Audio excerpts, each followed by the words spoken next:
All right, so we have some Rescue Ace for Protocol.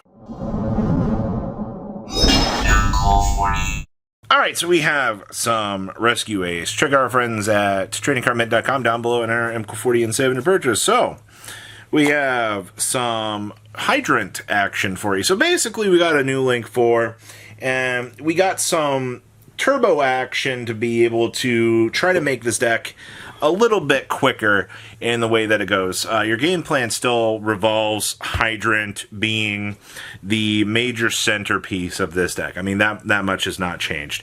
It also still gives you access to use one of your set cards in the turn that you are forced to set it.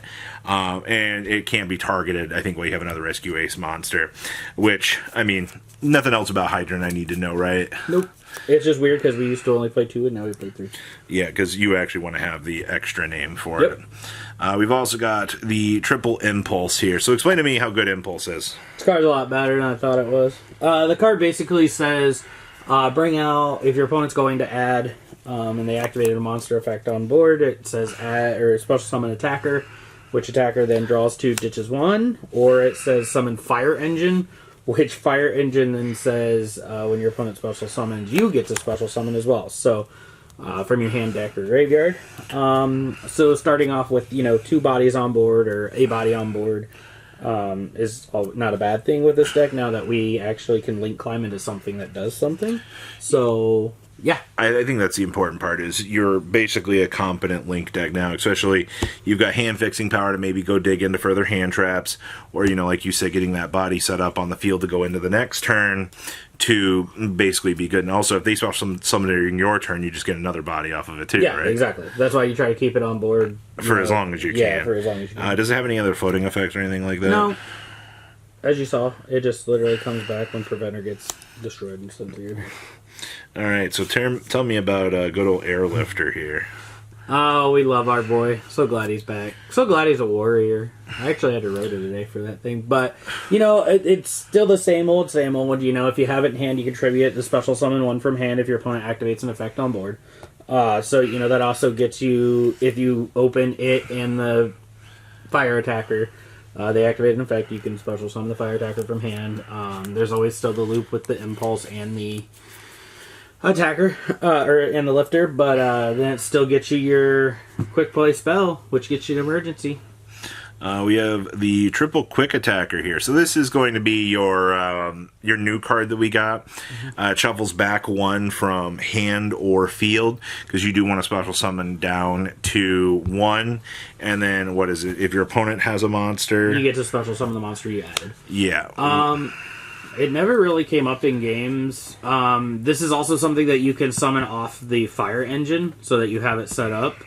And then you can tribute it off during your turn to get to the Hydrant. Apparently, if it's your opponent's turn, they went first, they're going to have a monster on board. Yes. You can then summon the Hydrant, and then that still leaves your normal summon live. And then it's...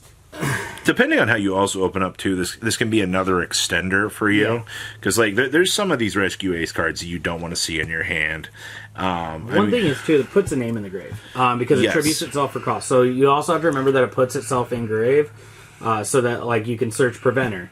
Or you can search Turbulence if you have another, spell or trap. So it's a name in grave that essentially is what its main goal is to do. I mean, it's good, the other cool thing is you could shuffle back, special this, use the effect, get ashed, and then still normal summon a Hydrant. So it was their inadvertent way of producing something that would give the deck something a little bit extra to, go. Mm-hmm. We are playing 2 Preventer. I think that this card feels nuts for the deck. So tell me about Preventer here. Preventer is just your typical, Book of Moon, as long as you have another Rescue Ace, obviously.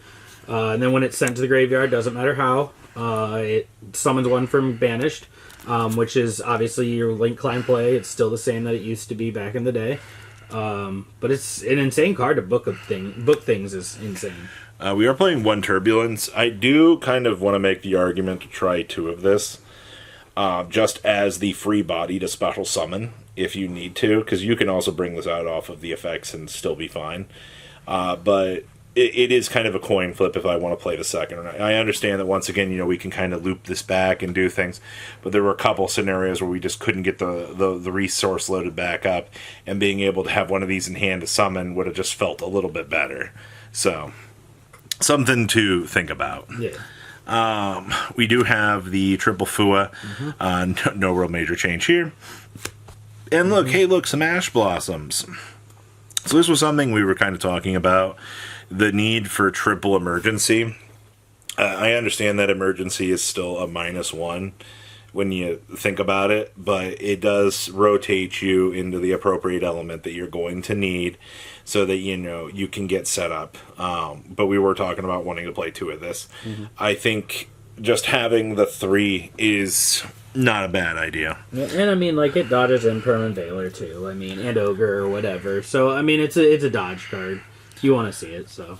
We are also playing 1 HQ. You only need 1. Yeah, the days of ever contemplating playing 2 HQ are finally over. It is a happy day, man. Because I gotta tell you, HQ, it's a good card. All right, so Alert. It says it on the card. You'll be able to read it. I know. Rescue. Yep. And, I mean, those are the 2 spells that you play. And you don't need any more because you just recycle them back. Yeah, I mean, there's never been an argument to go beyond these. We do play the 1-for-1 because this card is pretty cracked. We also have the Called by the Grave. Of course, the Rhoda. We were debating between Crown and Super Poly in this. I would obviously probably side the Super Polys if need be, depending on the thing it is. But you can also use this to, protect your, boss monster or something, or just lock your opponent into a bad situation. I didn't realize, how good Crown actually was going to be just as, a defensive option card. You can also rotate this for, Droplet if you really need to, because you are going to be able to recycle back, the spells and traps anyway. So there's not really much of a real downside to that. You just want to play it as, a very, very good, strong card. And then, of course, we have 1 Contain and 1 Exterminate. So once again, going with 1 of each of the traps, just to make sure you've got it. And then we are playing Triple Dominus Impulse. You're a pure fire deck. Yeah, basically. I mean, there are some caveats. Okay, your Fool Woes is the only thing that gets shut off by it. Once again, there are some caveats and little things that you have to consider. But there's that. So, I mean, Extract.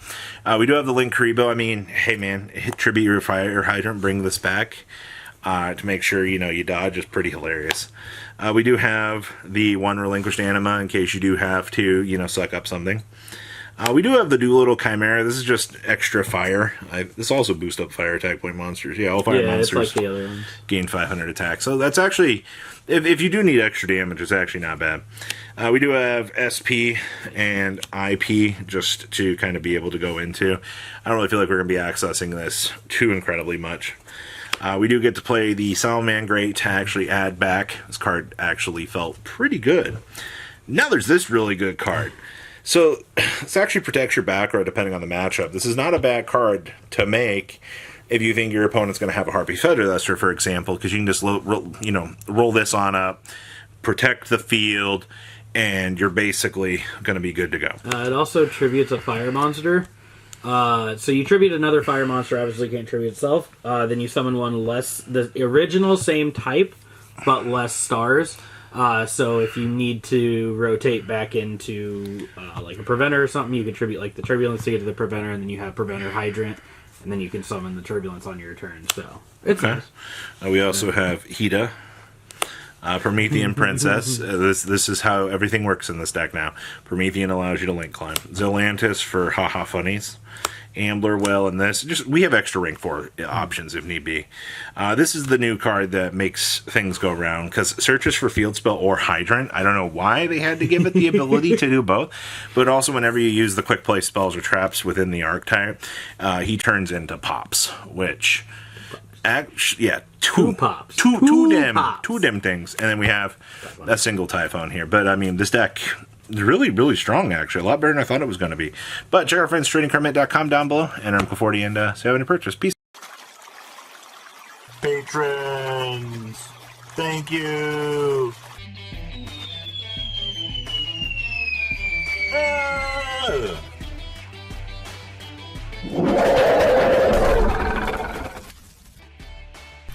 Thank you so much for watching. Check out these other videos.